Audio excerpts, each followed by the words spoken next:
এরকম যদি কোনো ম্যাথ থাকে আমরা কিন্তু এই সার্কিটের মধ্যে দেওয়া আছে পাওয়ার এবং পাওয়ার ফ্যাক্টর কত মান সেটা কিন্তু দেওয়া নাই, রেসিপি ল্যাগ বা লিড, ঠিক আছে, ল্যাগ বা লিড এটা দেওয়া আছে।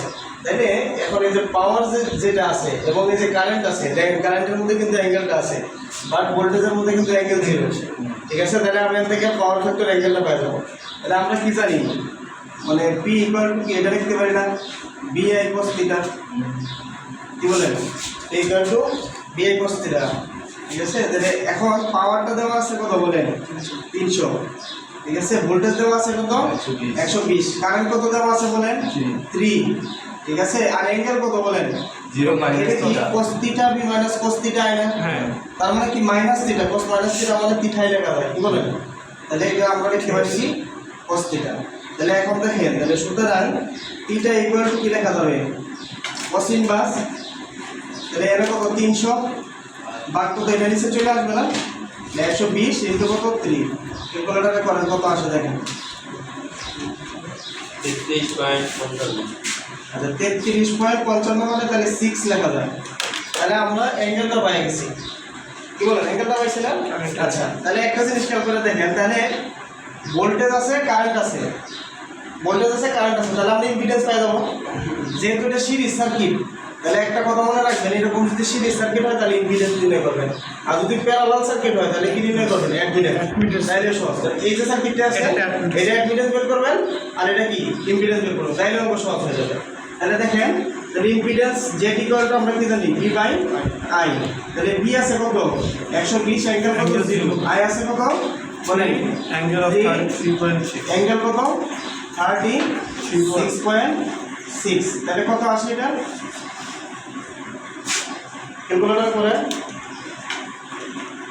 দুইটাই বলবো 33.32, মানে রেক্টেঙ্গুলারে রাখেন, পোলারে না, রেক্টেঙ্গুলার 33.32, 33.32 মানে আচ্ছা 33.2 মাইনাস মাইনাস 5.22 হ্যাঁ বাই 3 হবে 33.3, আচ্ছা 33.3 সমস্যা নাই। আর এটা 5.15, 22.15 মানে 22.2, তাহলে এত ওহম।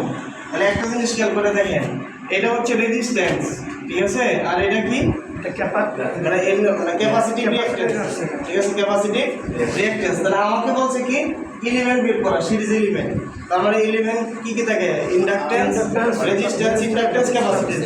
বলেন রেজিস্ট্যান্সের মানটা কত, এনে দেখেন কত আছে, এটা তো টোটাল, এটা তো টোটাল না, এদিকে তো আমরা জেডটি লিখতে পারি, টোটাল লিখতে পারি, ঠিক আছে। তাহলে এখানে আছে কত 2, এখানে 2 আছে, আর এখানে কত আছে 33.3, তাহলে আমার এটা কত আসবে 33.3 মাইনাস কত 2, তাহলে কত আসে 31.3 আসলে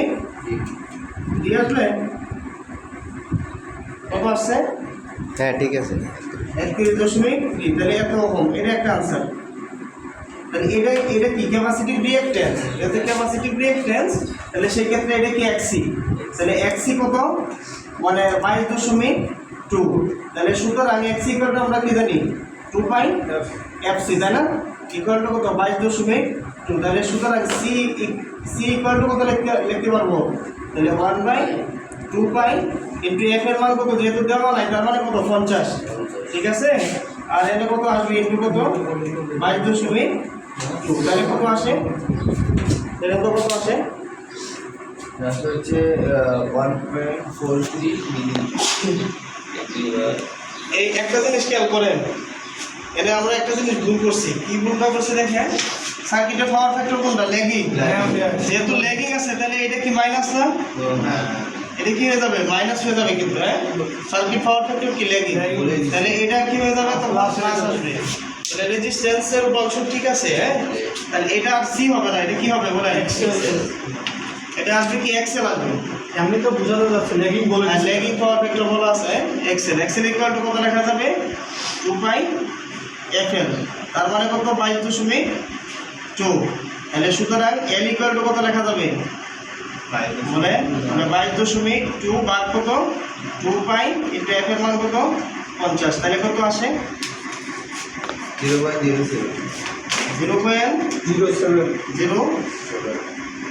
0.07 7.1 আচ্ছা এটাকে এখন কি হবে ভ্যালু 2 পয়েন্ট না 0 পয়েন্ট 0 পয়েন্ট আচ্ছা 0.071 071